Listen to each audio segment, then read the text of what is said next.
Hi everyone, good evening. Merle Goldstein here. Tonight I wanted to talk a little bit about something called self-object transferences that happen in therapy and also in everyday life, and different ways that people feel comfortable in relationships with us depending on their own needs in terms of the function we provide for them. So the idea of a self-object comes from a therapist, psychoanalyst named Heinz Kohut, who developed the idea of self-psychology, which originally had to do with certain people having what he called narcissistic vulnerabilities or certain difficulties with feeling a sense of self-esteem or maybe feeling shame deep down, and certain ways that they would use other people as almost an extension of themselves or for a certain function in order to feel okay about themselves. So one example might be looking to other people for admiration, and this feeling when other people would admire them or compliment them or praise them would kind of boost the person's self-esteem in the moment. And this is one way that they would feel okay about themselves or feel an absence of shame or difficulty with self-esteem for a short period of time when other people are functioning in that way for them. And then a lot of therapists and self-psychologists developed his theories further and came up with the idea that many of us need self-objects throughout the lifespan. We need people who are there to help us feel good about ourselves and to provide certain kinds of functions like showing us that they admire us or they praise us or being strong for us, for example, someone that we can look up to or respect, that we need to use people in certain ways throughout the lifespan in order to feel that our sense of self is not on shaky ground and to feel that we are secure in our relationships and in our self-esteem. So when people have difficulties with um, feeling that sense of security in their self and who they are as a person and feeling like there's not shame deep down and like they're okay as they are, when people have trouble with that, a lot of times they will use other people to meet some needs that make them feel okay in the moment. And one example, like I mentioned before, would be looking to other people to praise them or admire them. So some people might brag or fish for compliments or try to be super achievers and get a lot of praise at work or something like that. And this is one way that people feel in that moment when they're achieving or being successful or getting praise from other people, they feel okay. They feel good about themselves. They feel like all of a sudden they're not so weak inside or damaged or feeling so fragile, and it shores them up, even though it could be a little bit addictive or socially off, right? So someone might be constantly looking for that praise or that achievement or being perfect or getting to the next level or getting other people to admire them or trying to make sure their image is always perfect. It could actually become very burdensome and very addictive, where the person needs that fix all the time of other people giving them that good feeling about themselves, and they don't somehow internalize it or feel good deep down inside themselves, often because they haven't worked through shame or feelings of inadequacy from childhood or earlier times in their life that they haven't really worked on and developed their own sense of self-esteem and their own sense of security in themselves. And so they're still needing to use other people in a compulsive way to kind of meet that need for them.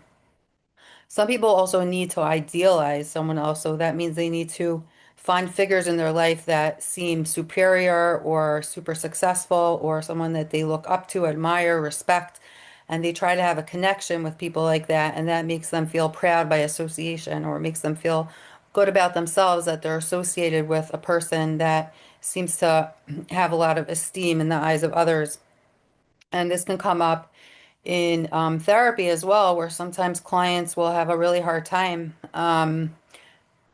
with needing to idealize me. So they want to put me or any therapist on a pedestal and see the therapist almost as like superhuman or someone that has no flaws or doesn't struggle themselves. And that might be a need to idealize. And if they feel like they see too much of your own vulnerabilities or your own humanness as a therapist, it actually could be threatening to their need for idealization.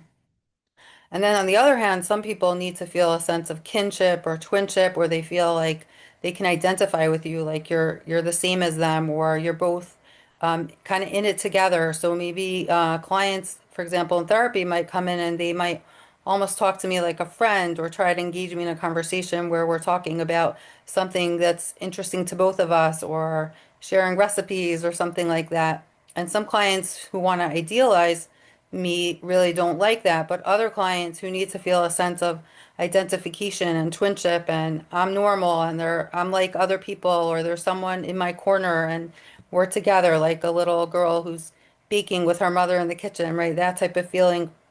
or a little boy who's, using his toolbox outside with his father while his father uses his tools, right? Is that feeling like we're identified with someone, we're imitating someone, we're doing something that's similar to someone else that we love. Some people need to have that feeling and then they actually want to know you as a person. And so self-disclosure in therapy is actually very tricky because when we don't share about ourselves, some people feel very alone, they feel vulnerable, and that increases their sense of shame and it makes them feel like there's no one who is kind of ordinary together with them or in it with them. They miss that sense of belonging. And for other people, it's very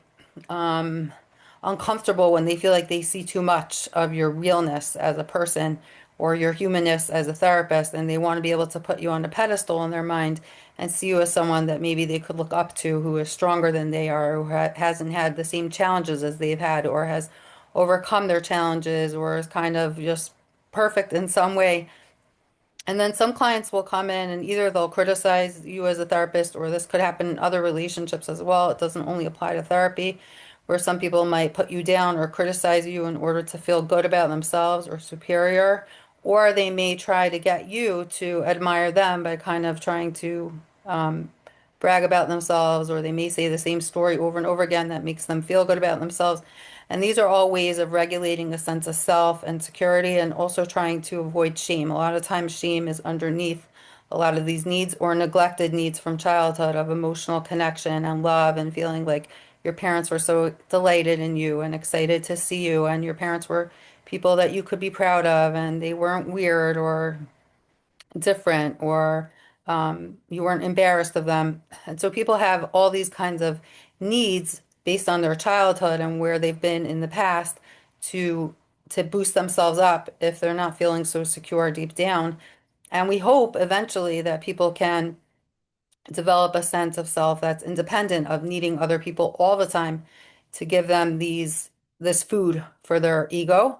or at least that they should be able to look for that in ways that are more reciprocal and more socially appropriate, right? Not in a weird way like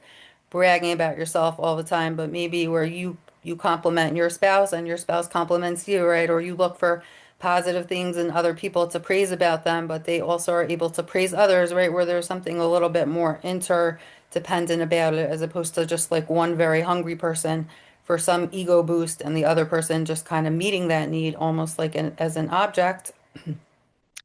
And I lost my train of thought here for a second. Um,